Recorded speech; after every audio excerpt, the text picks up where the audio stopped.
Sir இந்த திட்டம் ஆரம்பிச்ச புதுசுல வந்து மினிஸ்டர் பார்க்கலாம்னு சொல்லிட்டு நாங்க ஒவ்வொரு வாட்டியும் ஒவ்வொரு ஆபீசர்ஸையும் பார்த்து மினிஸ்டர் கிட்ட அப்பாயின்மெண்ட் வாங்குறதுக்காக எங்க டீம் பாத்தீங்கன்னா காலையில அவர் எந்த டைமுக்கு வாக்கிங் வருவாரு, அவர் எப்ப நம்ம மீட் பண்ணலாம் அப்படி எல்லாம் பார்த்து அவர் வாக்கிங் வர டைமுக்கு எங்க தூக்கத்தை விட்டு எங்க ஃபேமிலியை விட்டு வந்து நின்று அப்பாயின்மெண்ட் வாங்கி செக்ரட்டரியேட் போனா 10 பேர் போனோம், 2 பேர் 3 பேர் தான் உள்ள விடுவேன்னு சொல்லிட்டாங்க. அதுக்கப்புறம் நாங்க எங்க லோக்கல் எம்எல்ஏ வச்சு அவங்கள வச்சு பேசி உள்ள போனா உள்ள போய் நாங்க இந்த மாதிரி இருக்கோம் சார், மினிஸ்டரை பார்த்து மினிஸ்டர் ஹெல்த் மினிஸ்டரை பார்த்து இந்த மாதிரி நாங்க பிசியோதெரபிஸ்ட் சார் ஒர்க் பண்ணிட்டு இருக்கோம், இந்த மாதிரி மத்த ஸ்டேட்ல எல்லாம் எங்களுக்கு இவ்வளவு சேலரி கொடுக்குறாங்க, நம்ம ஸ்டேட்ல ரொம்ப கம்மியா இருக்கு, எங்க வாழ்வாதாரமே இதனால ரொம்ப கஷ்டப்பட்டு வாழ்றதா இருக்கு இவ்வளவு படிச்சுட்டு அப்படின்னா அதுக்கு அவர் பதில் சொன்ன விதம் சார், நீங்க அதுக்கு அந்த ஸ்டேட்ல போய் வேலை செய்யலாமே, இங்கேயே வந்து வேலை செய்யணும் அப்படின்னு சொன்னாரு. அதுக்கு எதுக்கு சார் நாங்க அவங்களுக்கு போட்டு எல்லாத்தையும் கொண்டு வந்து உட்கார வைக்கணும்?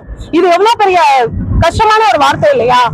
அது இதை கன்சிடர் பண்ணுங்க சார் கொஞ்சம். உங்களுக்கு இதெல்லாம் வந்திருக்குமான்னு எங்களுக்கு தெரியல. பட் எனக்கு இது நடந்த ஒரு 3 வருஷம் ஆகுதுங்க சார். 3 வருஷமா இந்த விஷயம் என் மனசுக்குள்ள ஓடிக்கிட்டே தான் இருந்தது. எப்படி ஒரு மினிஸ்டர் எங்களோட கஷ்டத்தை சொல்றதுக்கு தான் உங்களை தேர்ந்தெடுத்து மினிஸ்டரா உட்கார வச்சிருக்கோம். ஆனா உங்ககிட்ட நாங்க வந்து எங்க கஷ்டத்தை சொல்லக்கூட நீ அங்கேயே போயிடுங்க, நீங்க அங்கேயே போய் வேலை செய்யுங்கன்னா நான் ஏன் உங்கள்கிட்ட வந்து கேட்கணும் கெஞ்சணும்?